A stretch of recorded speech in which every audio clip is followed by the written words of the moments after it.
कि पक्की सड़कें पक्की मकान, पक्की सड़कें पक्की मकान हमारी प्रयास। आप फंड में पैसा है लेकिन दिलाने वाला कोई नहीं है। बिना घुसखोरी का काम नहीं हो रहा है, मैं उसको खत्म करके काम करना। नमस्कार, आप देख रहे हैं एबीटीवी भारत। अभी मुजफ्फरपुर जिले में मीनापुर नगर पंचायत जो पहली बार हुआ है, ऐसे में चुनाव की जो अटकलें थी काफ़ी दिनों से अटकी हुई थी। ऐसे में जो है चुनाव और बिहार सरकार, चुनाव आयोग और बिहार सरकार के बीच का जो फैसला था अब आ चुका है और 18 तारीख को 18 दिसंबर को पहला चरण और 28 दिसंबर को दूसरा चरण में चुनाव होना है। जहां मीनापुर नगर पंचायत का पहला चरण में 18 तारीख को मतदान होगा और 20 तारीख का इसका जो है गिनती होगा। ऐसे में ही हमारे साथ बातचीत करने के लिए उपाध्यक्ष पद के लिए युवा, शिक्षित और एक पेशे से टीचर भी है, जो बातचीत करेंगे और जानेंगे इनसे क्या कुछ मीनापुर का मुद्दा है और क्या कमी है जो आप पढ़ाई के साथ साथ जो है राजनीतिक में उतरने का कारण क्या कुछ रहा। सबसे पहले एबीटीवी भारत में आपका स्वागत। जी नमस्कार, मैं आपके चैनल के माध्यम से नगर पंचायत मीनापुर के तमाम जनता मालिकों एवं आपके दर्शकों का हार्दिक अभिनंदन करते हैं, वंदन करते हैं, स्वागत करते हैं। मीनापुर आप पहले से जो है बच्चे को पढ़ा रहे थे, शिक्षा दे रहे थे, अच्छी चीज़ थी, लेकिन राजनीतिक में आने का कारण क्या हुआ? देखिए, हम एक पेशे से शिक्षक हैं। पहले भी लोगों का कहना था, कुछ लोगों का कहना था कि आप पेशे से शिक्षक हैं, आपको राजनीति में क्यों उतरना चाहिए? तो मैं वैसे लोगों को समझाना चाहता हूँ और याद दिलाना चाहता हूँ। मैं उनके बात को, चाणक्य की बात को याद दिलाना चाहता हूँ। चाणक्य बोले थे कि अगर कोई शिक्षक राजनीति में भाग नहीं लेता है तो वह क्या होगा, उसके लिए शिक्षा व्यर्थ है। इसीलिए यही सब सोच करके हम इस राजनीति में आए हैं, ताकि हम क्या करें, एक शिक्षक होने के साथ साथ हम समाज का विकास कर सके और समाज का कल्याण कर सके।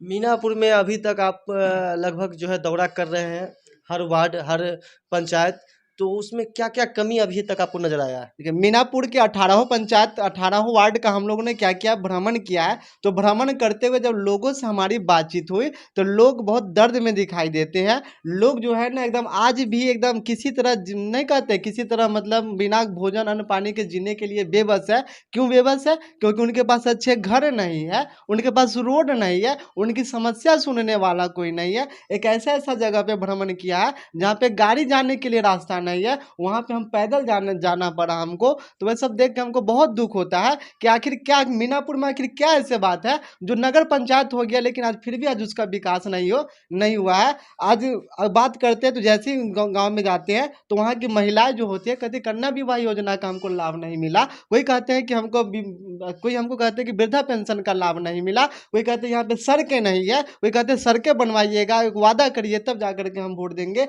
और यहाँ तक कि बिजली का भी बात करते हैं, कहते हैं कि हमारे घर का बिजली काट दिया गया है। हम आदि इसी सब को कारण को लेकर के हम क्या, बहुत सारी समस्याएं हैं जिसको देख करके बहुत दुख हुआ। इसीलिए हम इस राजनीति में आए हैं और हम समाज का उद्धार करना चाहते हैं, आपका विकास करना चाहते हैं, इसलिए हम राजनीति में यहाँ पे कदम रखे हैं।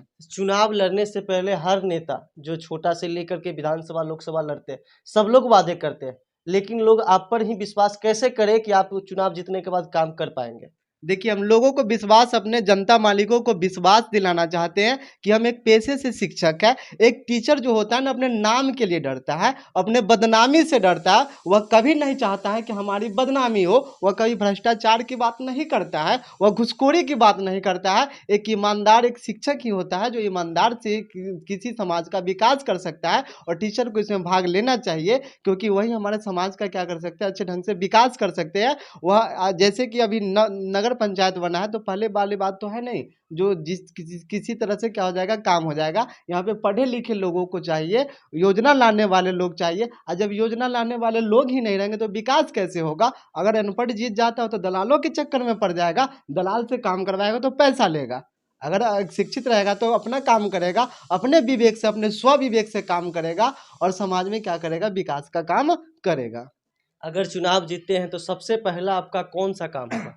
देखिए, समाज में अगर इस नगर पंचायत में हम मुख्य पार्षद उम्मीदवार अगर बनते हैं, अगर हम चुनाव जीत जाते हैं तो समाज में सभी का सर्वांगीण विकास का काम करने का वादा करते हैं। और सबसे पहले रोड, हमारी पहले भी नीतियाँ थी कि पक्की सड़कें पक्की मकान, पक्की सड़कें, पक्की मकान, हमारी प्रयास आपकी उड़ान। कहने का मतलब है कि मैं सबसे पहले सभी को इंदिरा आवास दिलाने का काम करूँगा, पक्की सड़कों का निर्माण करवाऊँगा, उसके बाद मैं वृद्धा पेंशन योजना का लाभ दिलवाऊँगा। आज समाज में कन्या उत्थान योजना किसी को नहीं मिलता है, सारा का सारा पैसा लौट कर चला जाता है। फंड में पैसा है लेकिन दिलाने वाला कोई नहीं है, बिना घूसखोरी का काम नहीं हो रहा है। मैं उसको ख़त्म करके काम करना चाहता हूँ और मैं समाज को दिखाना चाहता हूँ कि आखिर विकास क्या होता है। विकास के नाम पर ठगा जा रहा है, झूठा वादा मैं नहीं करता हूँ, क्योंकि मैं क्या आपका नेता नहीं हूँ, मैं आपका बेटा हूँ, बेटा बन के इस समाज में आया हूँ। मैं आपका उद्धार करना चाहता हूँ, मैं विकास करना चाहता हूँ और जितना भी लाभ है,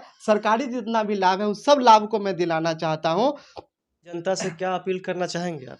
हम जनता से अपील करना चाहते हैं कि हम पे एक बार विश्वास करें और हमको एक बार जिताएं। हमारा चुनाव चिन्ह पानी का जहाज छाप है, जो क्रम संख्या 8 पर है। उस पर विश्वास करके एक बार बटन दबाएं, हम आपके साथ रहेंगे और हम आप कभी आपसे दूर नहीं जाने वाले हैं। और हम समाज में ही क्या करेंगे, विकास का काम करेंगे।